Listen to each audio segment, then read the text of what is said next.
Ooh, yeah.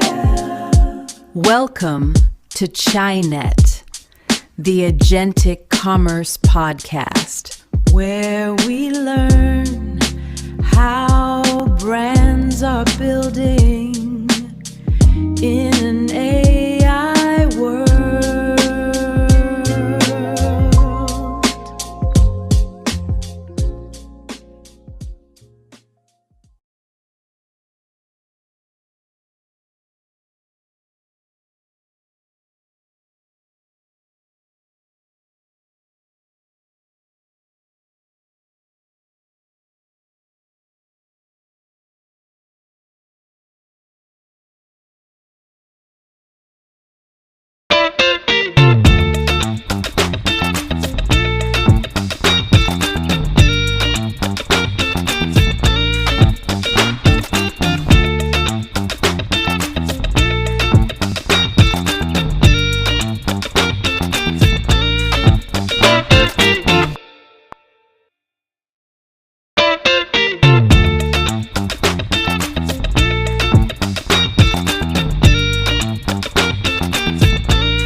Hello, everyone, and once again, a very warm welcome to ChiNet, the Agentic Commerce podcast exploring how brands are building in an AI world. I'm Rachit Magan, your host, and today we're talking about something every D2C founder needs to hear. Someone is in your Shopify store right now.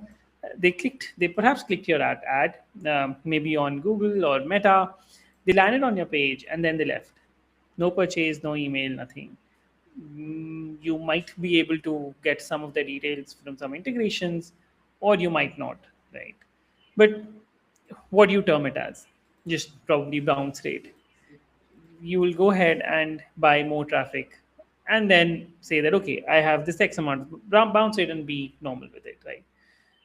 My today's guest thinks that that's one of the most expensive mistakes to do in D2C. Sidharth Sahni is the co founder and CTO of Helium. It's a platform that watches what happens inside every session of your Shopify store and uses AI to adapt the storefront in real time for each visitor. They also give autonomous growth along with personalization, while personalization being the middle of the stack essentially. Um, Helium gets you the right customers by showing them the right products to showing them the most relevant things, and then finally making sure that they're getting you the customers which have the correct intent. But let's get down to it. He's also won some of India's biggest hackathons, and he co-founded Helium in 2023 alongside his co-founder Shrey. They're backed by Mirac Ventures and also named in the Forbes 30 Under 30 Asia 2025 list. So let's get Siddharth on the stage and let's figure out what can you do to stop your store from bleeding money. Hi, Yeah, Siddharth. hi Welcome Rachel. to the podcast. Yep. Yes, thanks. Glad to be here. It's my pleasure. I'm always, being a techie myself, I'm always excited to speak to someone technical. Although I try to keep this podcast as non-technical as possible, but yeah, the excitement I have Yeah. when speaking to someone in the trenches building products is very different. So yeah, Yeah. welcome Siddharth. If you could give a small introduction Yeah. about yourself before we start. Cool. So, hi everyone. I'm Sidharth. I am right now the co-founder and CTO of Helium. Like Rachit mentioned, like I've loved building. I've been building random stuff since like as soon as my school finished. I started doing random stuff with code here and there. Made website, made weird animations, made like a galaxy Right. generator in 3JS, like weird all over projects that more like 80% of those I cannot even show anyone. Right. It was just Right. really, really fun. And I still do. I still do love like if my friend's birthday is coming over something, I really love to like right now vibe coding is a bit, so I Of vibe course. coding a few games like personalized games for them. So I've made like Oh quite a wow. few of those as well in my free time Right. as gifts for close friends. And yeah, like I've loved building, taken part in like 20, 30, 50 hackathon over my course of my college, won a lot of them, even in national, international ones. And crazy, then got the opportunity, got to know Shrey, where I worked before Helium. Start like we both sort of got stuck on the idea saying, yeah, like we were working with a app enabler that builds apps for D2C brands. And Right. we were like, yeah, app is fine. That's a retention channel.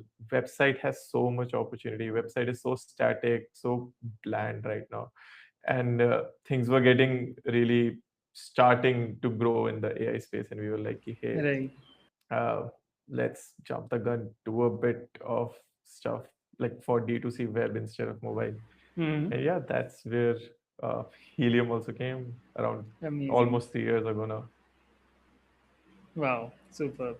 And when you said that, that okay, you saw that okay, this is an opportunity. What came in front of you then when you realized that okay, Yeah. there is a problem over here?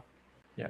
At that point, there was one core issue that Shopify even realized that Liquid, on which Mm. Shopify's whole ecosystem is sort of Correct. shit, if I don't have any better words. Hmm. And they also launched like, hey, if you want way better storefronts or something, just go with Hydrogen. And Hydrogen is their framework on top of React to sort of build headless storefronts. Right. And that's where sort of the name Helium came from initially. We are Oh, like, hey, nice. they are only solving Hydrogen and for, helium. so it's like one upping them, right? Right. So we were like, hey, we'll obviously build smarter, more automated storefronts, and we started Right. building uh, like a web builder on top of sort of the modern stack, and quickly realized, ki, hey, like, and we started with three notions. One is obviously that Liquid is bad, it's slow, it's very hard to change stuff around. Right. And second is ki, why are pages static yet? Hey, people coming from this ad should see something from this ad. People coming from X Correct. location should see something that they can relate to. Is are the two core things that we started with, and that is where we built for quite a few brands in our early days, like Go Noise, and a few big ones that we got quite early in our journey. Right. And we built a lot of stores. If you go to their website, most likely Noise, most of the like highly animated and every sort of landing page is built by us. And Amazing. that was sort of the start of it. And we personalization, we sort of jumped a rabbit hole, went deeper and deeper and deeper, and like faced a lot of problems there. And yeah, that's how Right. Helium has been building it still. Yeah. Amazing. So how difficult? So as a concept, it sounds amazing, right? Like personalization. If you're coming from an ad, then Yeah. show something relevant to the ad. Um, is it even possible with It's the current Shopify ecosystem? Like, It do they is even allow? possible. So we have Hmm. grown accustomed to it. Matlab, we have sort of ported because that was a problem that we faced. People don't want to Correct. have two websites to manage now. So we Exactly. sort of built a whole system to do this on their website. But it Hmm. is a heavily, heavily abused word. Like people have been saying, hey, personalize this, personalize that for like tens of years. But what it is, hey, 50% people see this text and 50% see this text, and that like what do I do of this? Like that is very basic level, like they do almost nothing. And obviously nothing is very Hmm. e-commerce first, because content is not the mode of an e-commerce store, the product is. And how do we do this with product and not at like a 50-50 at a Delhi good phone, new phone, coming in the afternoon, sort of like a depth. Right. And that's where that was essentially the start of the rabbit hole that we jumped. Interesting. And now you've built something, and you've actually built it without the IIT tag, which in the middle kind of became, like a lot of people still think that it's without the tag, it's very impossible to get into the boardrooms and get into the correct right, open the right door. Um, Yeah.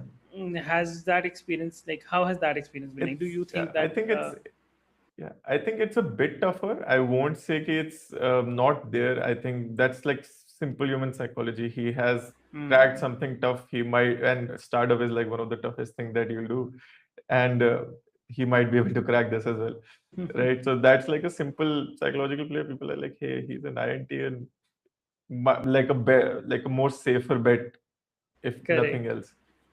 If I were in the shoes, that would be the case. Like I would sort of do like a filtering myself.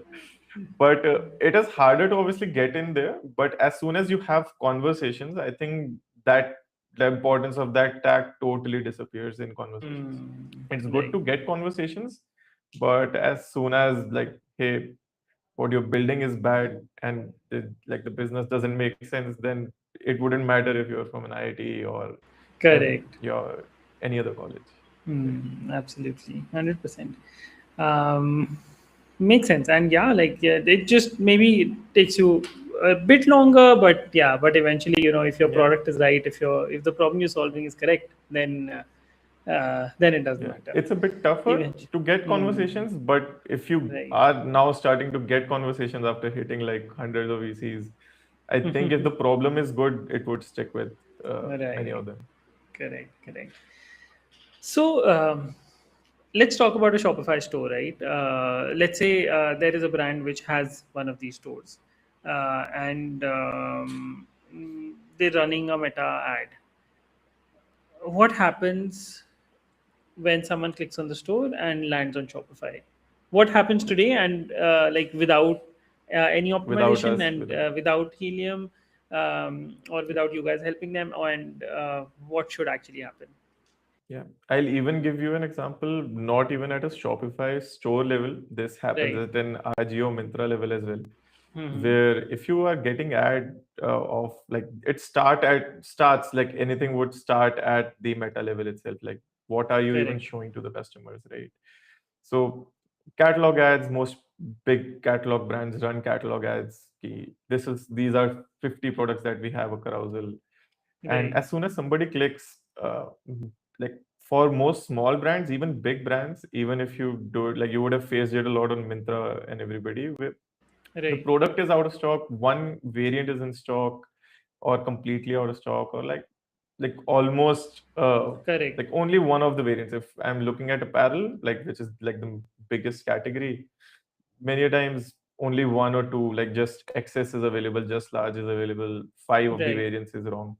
So just simple, nobody would convert it because like, hey, my size is not available in the product that you showed. I was interested in the product, Right. but like there's nothing there. So before even coming to the website, it starts on ki, hey, is my catalog correct? Are my product even the products I'm showing, do they even have the relevant variants in stock that Correct. actually sell more?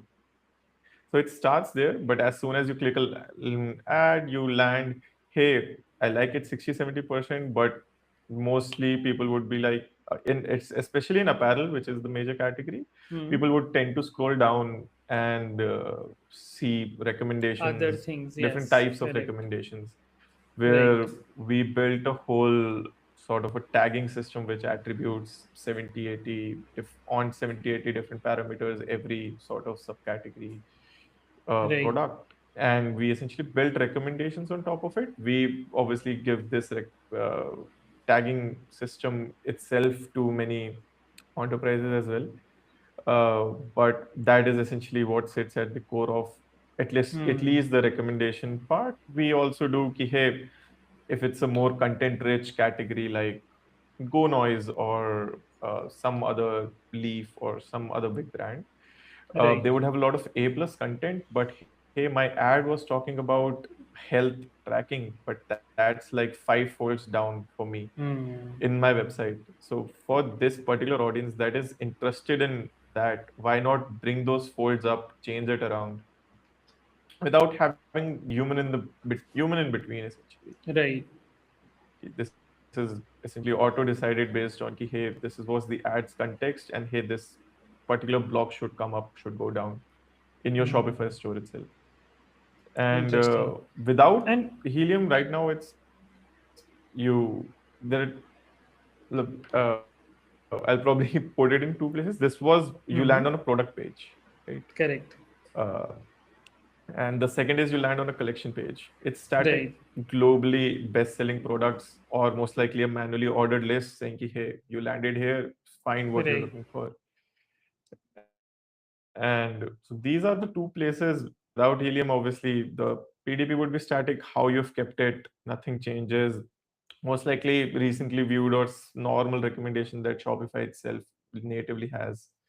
On collection, simple basic sort, like normal or manual ordering that you've kept for yourself. Right. Both of these are the standard. On PDP, what I said, obviously, hey, recommendations or content based on what type of product category we are in. And on collection pages is more like dynamic, I would say, in it, especially for large catalog brands. So for a large catalog brand, let's say I have a collection of my kurtas or something. I have like 2,000 kurtas, and what do I even show here is like such a big problem, and to whom? So what we do is within like half a second of you coming, we essentially fingerprint your device. We don't do DPA, but we fingerprint your device. We say, ki, hey, he's coming from a newer iPhone, which is like a good tier device. Some coming from let's say Mumbai or Delhi, and he's coming at afternoon, coming at this, and coming on this particular collection. And we essentially reorder based on, hey, what's preferences of people like this in a cohort is. Oh, And wow. as you So scroll you already down, this know that, okay, essentially you have dynamically that changes as cohort well. analysis that, okay, this cohort of people would like this kind of thing, like coming from Yeah, a so certain we location do and it at certain a device. Hmm.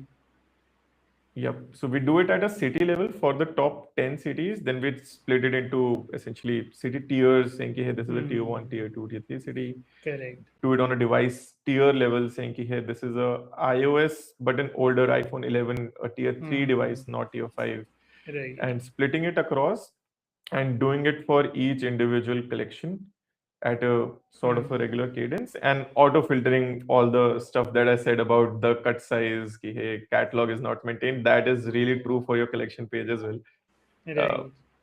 and essentially we reorder everything based on, hey, this would be the preference. And as you scroll, we calculate intent towards different things. Hey, on the collection page, he spent more time looking at black colors or solid patterns or XYZ particular things.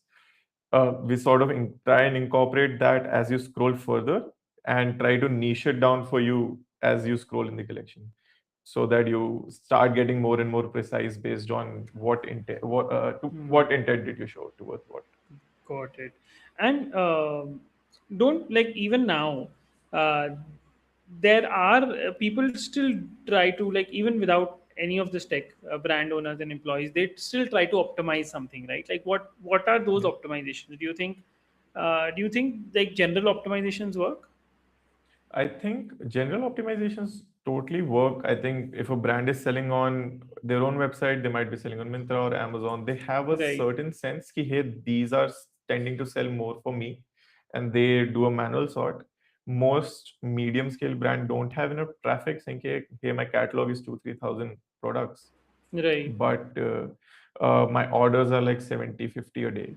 Hmm. So it's not very evenly splitted, and that can really cause a bias if you do like a non-manual sort, saying, hey, Hmm. I did a best-selling sort. So obviously, out of 2,000, the 70 that were selling would start to come up. And if Right. your system is not very lenient or strict, it would start pushing those, and those would tend to sell more. And then you would have a lot of products that don't sell at all, Hmm. or some products that sell a lot. Right. Yeah, so that's a Yeah, loop that's that normal systems work, but they do work till a scale. I won't deny that they don't work at all. Simple right. best-selling sort or manual orders that brand do have context of uh, totally works until a certain scale. But to sort of optimize it further, it starts breaking after a bit. Correct. I think even my video started breaking for a minute, but yeah, but we're back. So for a smaller brand, like which is which, for example, in our case, let's say a couple thousand, a sub 2,000 SKUs. Um, what do you think are the 2 to 3 most important things they can do today to stop leaks from their Shopify store? I think the primary would be if they have 1,000 SKUs. 1,000 is still a good scale. Most brands hit at like 100, 200. Right. The first thing that they should do is probably invest in like setting up a good catalog, Facebook catalog, Hmm. and obviously optimizing your PDP. Like PDP is the core real estate that your website would have. I think Hmm. that is one place that almost any scale brand should optimize for. Right. Correct. And uh, do you think, in general, conversion, like from someone landing to your page to actually buying, um, a lot of the times it's thought that it's a traffic problem, that we don't have enough traffic, and like um, this is like this percentage of conversion is fine, but if we get more traffic, then we just increase the numbers. So it's for someone who's stuck in that we want more and more traffic. What is Yeah. your advice? Do you think that's the right way to go? I think Invest more uh, in Meta? I think not. Depending on, I think traffic is obviously one of the core things that you'll do, Hmm. but that shouldn't be the like that is not the primary cause of most of your conversion problems. Obviously, traffic would solve for it, even if you have like a point 0.1 conversion. If you bring Hmm. tens and 20,000 SKU, you will get a lot of orders, right? 20,000 Right. people coming on my website at a 1% would give me like 200 orders, right? Uh, but it's still really, really, it won't scale because your ROAS would be really shit 1.5 to 2.5, like Hmm. depending on category. And that is probably the wrong diagnostic. First thing that you should obviously look for if the conversion is that bad, because most websites are set up decently okay, is if you are even bringing the right people or not. Hmm. Right. So that Right. is one place that you should obviously start on. Think, yeah, these are the maybe you seed audiences from earlier cohorts or something else that have worked if you are at that scale. But I think you should start there at saying, ki, hey, is my traffic source the problem, not the quantity? Like, what type of audience am I even building? But after that, it totally boils down to, ki, hey, is the website even like, are there even trust markers? What do I have to like even believe that this would reach me? Would this come before like people do, hey, would it come within these many days? Would like trust markers ki, hey, we do razor pay, we have XYZ promise, itne din return and everything in between. So people do a lot of things Right. for trust markers, but obviously those are important on website, basic CRO checklists to follow. But it does start at traffic, but not the quantity, really the quality. And it's really hard. The platforms have made it really, really tough to crack traffic because you Correct. won't get user level data. Like Google has stopped giving, Facebook doesn't give user level data. So, and obviously DPA and everything is coming. So you cannot obviously point it to directly to your name. Right. That's where we obviously have a custom pixel that we do to track a device rather than a user, and we User. essentially do what you call it, calculate intent on the fly on the website, saying ki, hey, Right. these type of audiences tend to have intent more towards these type of products or this particular Right. product set. and this can be used as a seed audience, or a Hmm. older cat ad that worked well can be used as a seed audience to sort of get better traffic if the Right. traffic quality is right now the problem.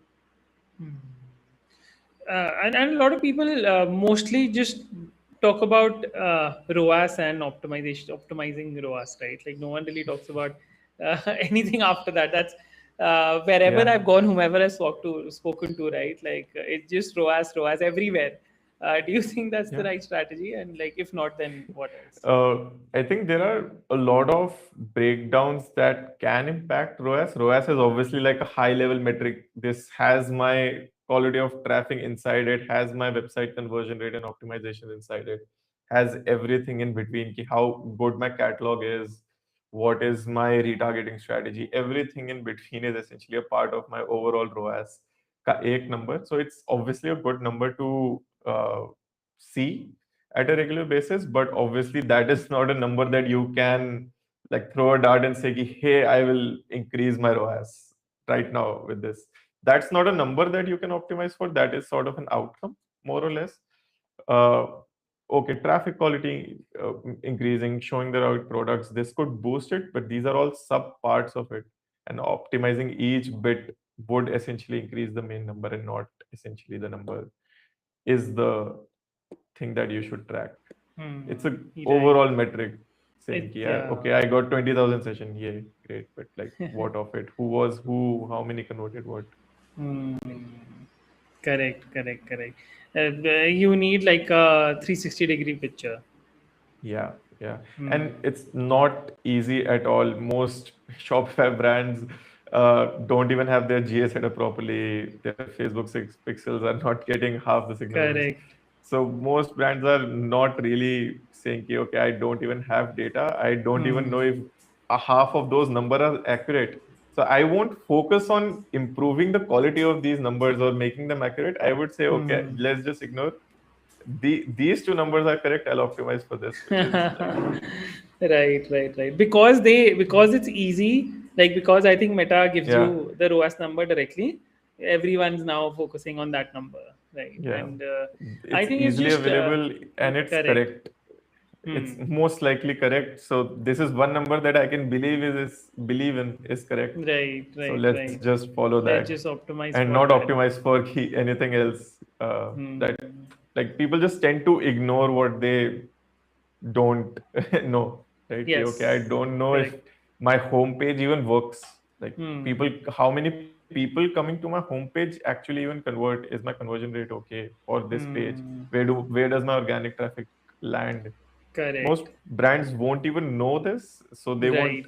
they would never optimize for this, right? True. Yeah. Because it's not that you get it directly on Shopify, right? Like, not that you can get like Exactly. a You won't dashboard even for get it. it directly on GA is Hmm. the Right. whole bit. And GA doesn't let you say ki, okay, that this guy came in like the fourth visit where it converted. What is my Hmm. conversion rate based on visit count? Saying ki, okay, I Yes. have to bring a person at least four times, three times to even Hmm. reach the optimal Reach the conversion rate optimum. for this particular cohort. Is Right. most people won't even reach to this point. They're like ROAS. Okay, my top of the funnel ROAS is this, my bottom of the Hmm. funnel ROAS is this, my middle of the This funnel ROAS is this, correct. and this is That's what it. I play with. And that's it. Hmm. These are three numbers Right. that I know. But do you guys track stuff like that? Like okay, third like this Yeah. the third visit user. Yeah, Uh, 100%. Well, we our nice. custom pixel.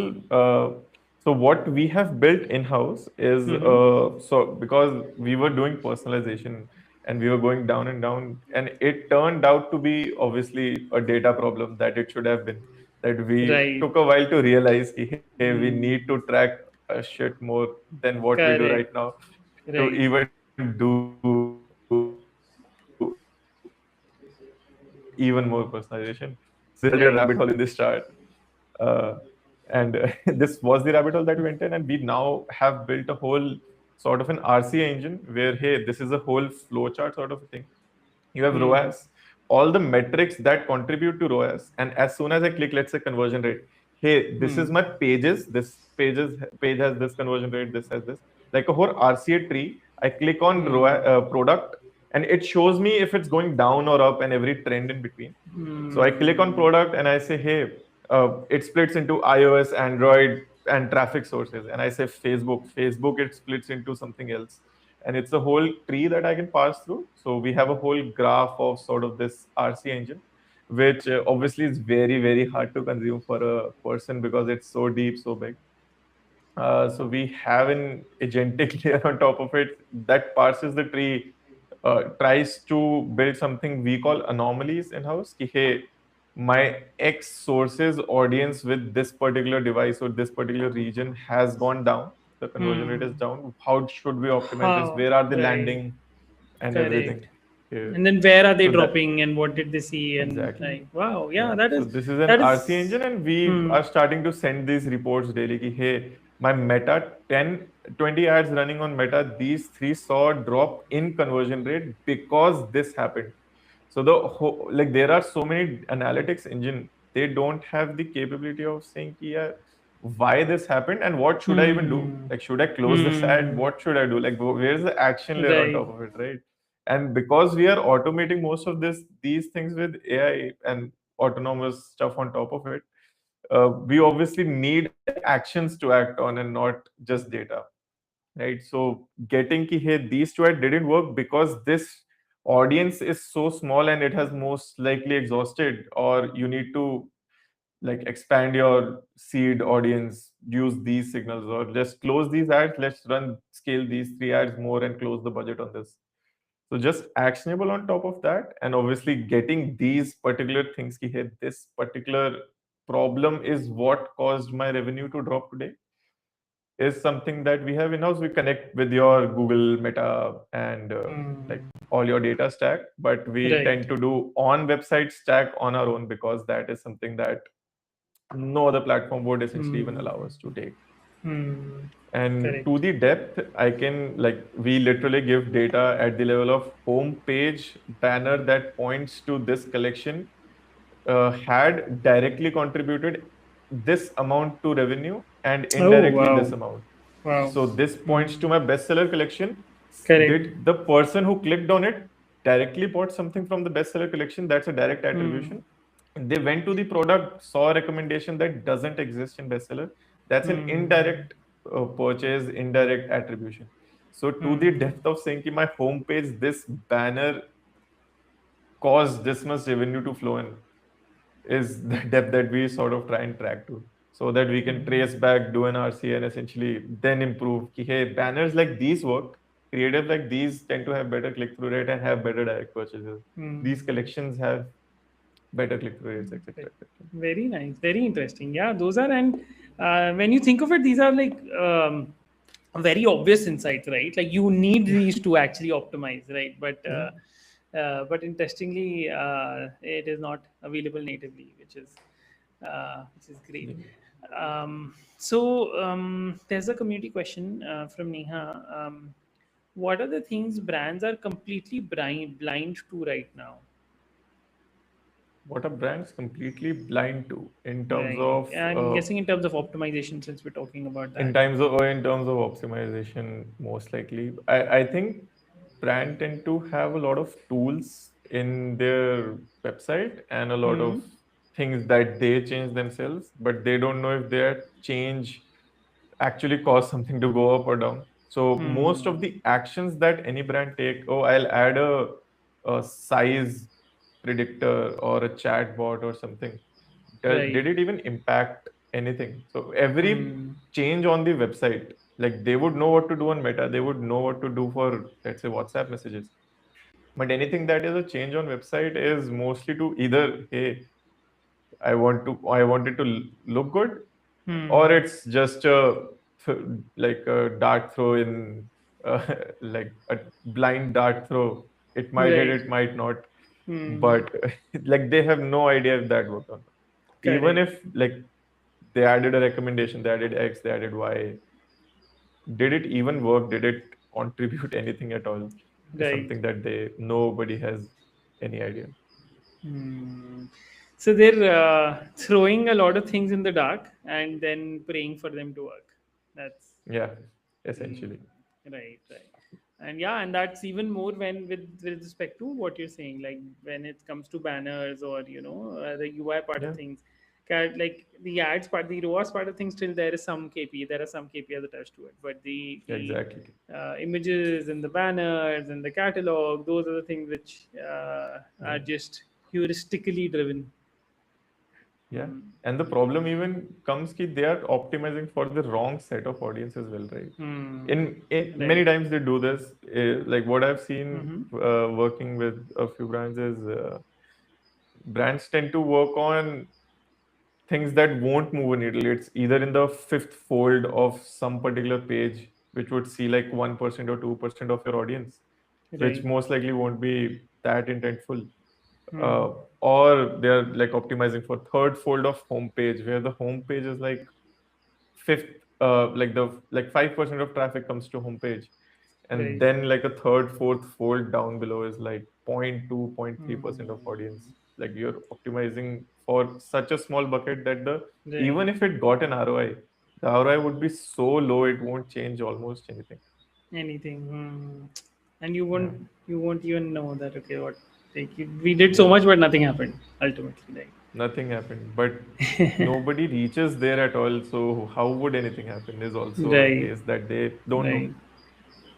Right? Hmm. True, true, true.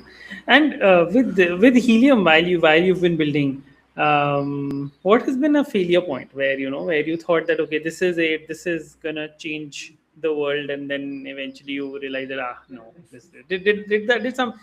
It has happened to me a lot of Yeah, times, more than I would like to yeah. accept. But yeah, but in your case, like, has the Happened more times to me as well, like a lot of times this right? has happened. Give us One a particular one story. would be like we used to do a lot of this contextualization and contextualization in merchandising recommendations, and the Right, whole problem used to be ki what even is the attribution to these things, like because we weren't a data company when we start, right? We correct, weren't saying ki like we'll have to track each and everything, so we would never know. So one day it would be ki hey, the website's revenue is down and the brand is like ki yaar, hello, most likely your thing is not working because we don't know the mm. exact numbers. Right, So we would also keep going in the loop. Ki, hey, does it even work? What we are doing, or does it not work? What is right. happening? So that is one thing that has been a loop. But with the actual data, ki, hey, this is contributing this X amount or this percent of your revenue, Right. that essentially opens up your doors to actually even saying ki, okay, let's optimize for this new piece of like new area to optimize for, which actually contributes way more to conversion rate, or this particular thing that we built didn't contribute at all, let's remove it. Hmm. So we were in a loop of building, building, building, but then we sort of had to go into a loop of let's actually start and Hmm. really, Start start know if it even works analyzing. or not. Hmm. Yeah. Absolutely. Absolutely. So when you look at a new brand's Shopify store, and and you're thinking that, what can be done, what are like the first couple of things you look at if it's a if it's a new prospect or like a new brand? I'll hunt based on like that depends on brand's category. If it's a apparel brand, I'll probably like Hmm. in both cases I'll probably first go to PDP. I'll 110% ignore the homepage. I don't even see the homepage for most brands because that is like the worst real estate that you could probably optimize for. And Right. then I'll secondary is collection page. First is depending on the brands, it's PDP. Then collection page is something that I'll RCA, and then um, if it's an apparel, hey, basic like a CRO checklist of key, hey, XYZ things are even there or not, Hmm. that most apparel brands. So we do essentially have a system that goes, ki, hey, this is the brand, these are its competitors, what are their PDP, what like the bigger competitors in the market, what are their PDPs or their pages looking like in Hmm. comparison? What is something that they have and these guys don't have? Like, do they compare or not? Hmm. And like Correct. we get a list of ki, hey, these four things are something that they can optimize for. Like many small brands won't even have a sticky add to cart, which is like an obvious habit, right? So Correct, as correct. simple as that. So simple CRO things that most small brands should do first are something that they won't realize until very long. Right. Fair. And there's no one to point them out, to point these things out, right? Like Yeah, everyone's optimizing for their ad spend and their ROAS, unfortunately. Yeah, that's I'm sure that's that's a very common problem. Um, yeah. if so, of course, you're building a very AI native product, right? Uh, where do you use AI in your daily life? Of course, I'm guessing it for development. It must have you must be Yeah, using yeah, it, it has taken over. Like, I right? don't think uh, anybody in our team is writing most of the code by hand. 90-95% is shipped through AI. That is so, that is a bit, you obviously have to sit on top of it architecturally, but Right. that is a better place to sit in just to ship fast. But Uh, is it? What I've also been seeing is that a lot of this AI written code is it'll introduce some bugs which are extremely hard to find. Right? Has that happened to you yeah. ever? It has happened, but it hasn't happened in a bug format. But essentially, working with AI systems, essentially creating things with AI, it comes to a point where I have optimized the prompt, I have optimized the workflow, I have fed everything I can feed to it. Right. Like, it's still not giving me the thing, like the quality that I want. And using like a SOTA state of the art model, Right. uh, still it's not performing. Like, that is something that happens often because we also have like like auto create creatives for ads and everything as well. So at that layer, that happens a lot in the creative generation, because this is not what I was looking for. Is like a regular problem in terms of creatives at least. But it does. Matlab, I think a system is something that I sort of structurally sit on first. So many a times it doesn't happen, and we do have a system so that AI gets the right context, knows where to find stuff.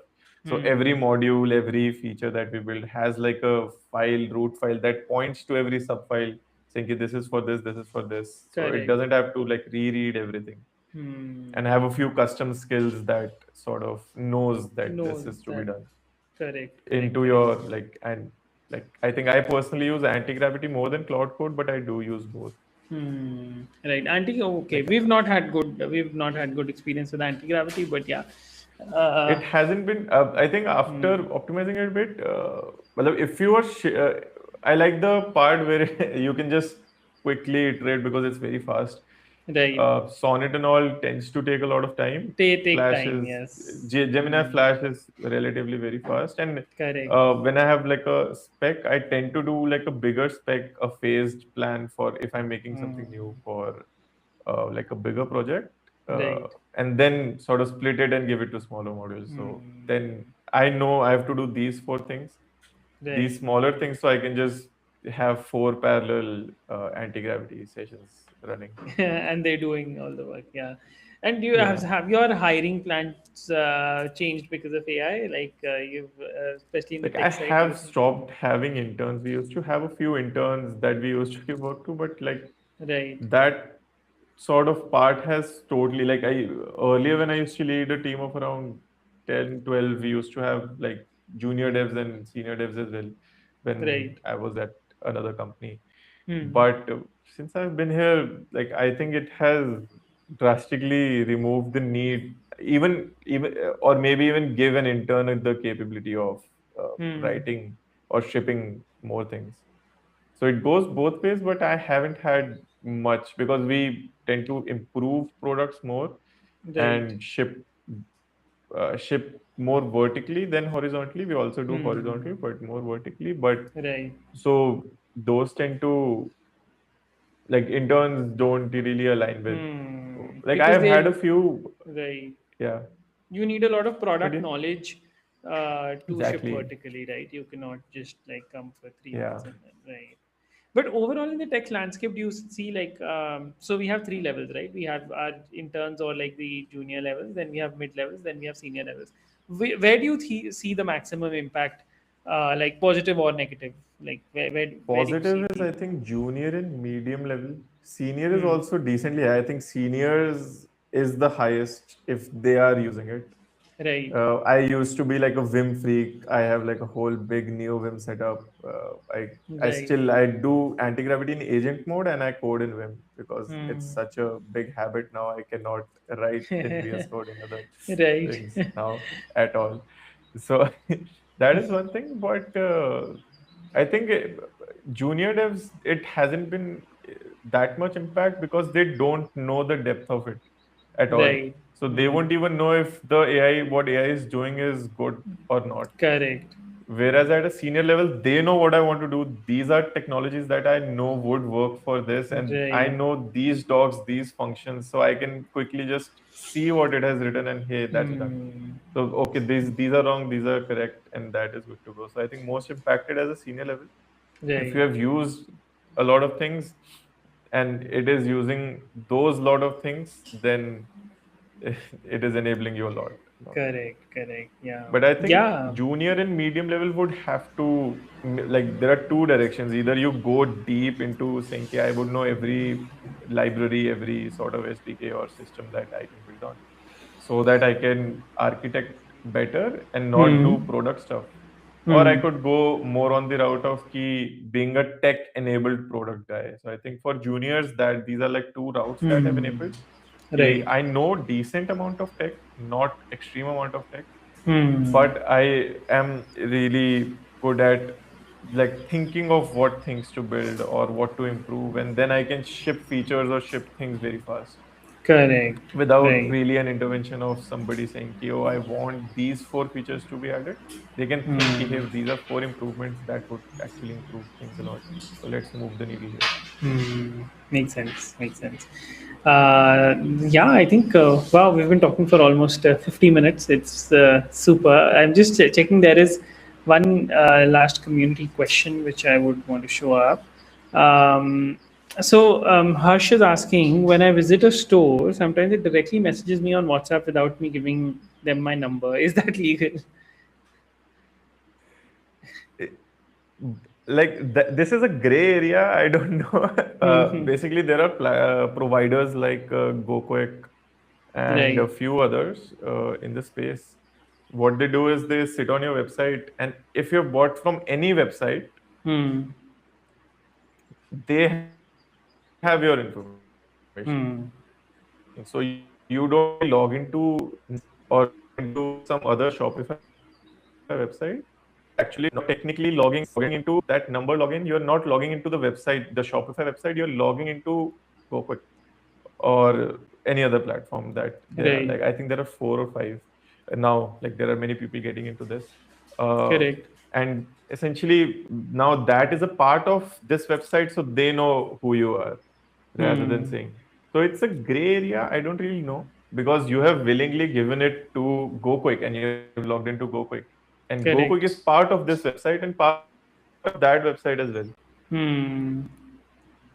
So that's sort of a loophole, I think. I personally also don't think Right. it should be illegal, but Right. this is really a gray area from a tech standpoint as well. Ki how do you even limit this? Right? Because Correct. Google does this. Hmm. Even Google does this. It opens an iframe like a third-party website, saves your cookies and everything to that, and essentially Correct. that is the cookie that lives across every website that has GA, right? Right. So Google also does it. So would you say, ki, hey Google, you are bad?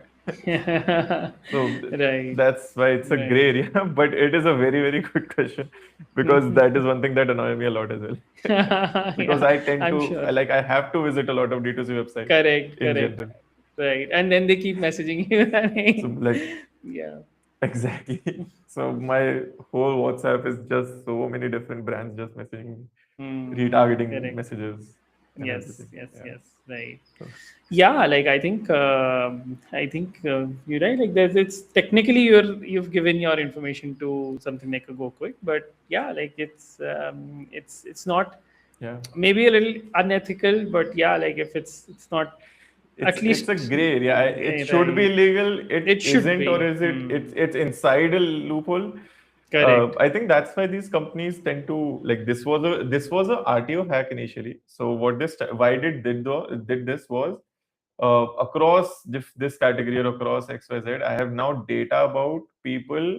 Okay, this pin code mm, Hmm. has people not paying or returning more. So Right. just to reduce your RTO, Correct. people like they started saying, "Ki, okay, I'll track it across website and I'll have a lot of RTO data." Right. The GoQuick's quality of this is very bad because they don't do it's more like an if statement. They're not a tech company. They're a very, very Hmm. pro like brand ne bola hum kar denge type company, like a very growth first Got it. company. So Very, they're not very yeah. deep on tech, but they have a lot Hmm. of pin code level data saying ki, hey, this pin code returns more, this pin code returns less. Right. And that is the core thing that they sit on, saying ki, hey, this particular region doesn't returns a lot, so I won't show cash on delivery at all. So it's Right. a prepaid order now. Hmm. So that is Correct. the place that they sit on. Now the other bit that they have extended to is essentially sending your WhatsApp. So Hmm. that's like an extension to Right. it. But it Correct. used to be just for RTO, For which they RTO, didn't right. bug users actually. But now Right. it is Now it starting to bug is. users as well, Hmm. which is where the Correct. gray area. Yeah. But yeah. Yeah, like it started like, yeah, like to stop RTOs, I think this is still fine until a certain point, but yeah, I think it gets Yeah. creepy when you get the WhatsApp, right? Like it, then that Yeah, is something WhatsApp is a bit. which, yeah, then you feel like, okay, I did not give my WhatsApp to this website. How do they know who I was? Yeah. Yeah. Great, thanks for the question, Harsh. Yeah, I think that's a very good question. Great, Siddharth. Thank you so much for your time. Loved our conversation. Very informative. I hope to our there were a lot of questions in my plate which I wanted to also discuss. But yeah, we've been talking for an hour now already. And Yeah. for our audience, that was Sidharth Sahni. He's the co-founder and CTO of Helium. We might also have your other co-founder, Shrey, in our podcast next month, and we will probably get down to the remaining questions more on the business side. But loved Then our yeah. discussions, loved how you know Yeah. how clear you guys are in what's important for Shopify stores, what you're building, how you're doing that. And of course, you guys are doing it for some amazing clients. Congratulations on that. I'll be following Yes. you, and I hope our viewers will be as well. Yeah. Thank you for your time. For everyone Thank you. watching, Yeah. go check out gethelium.co and see what the platform actually does. They're doing some superb work. And yeah, Siddharth, appreciate you coming on Chinet.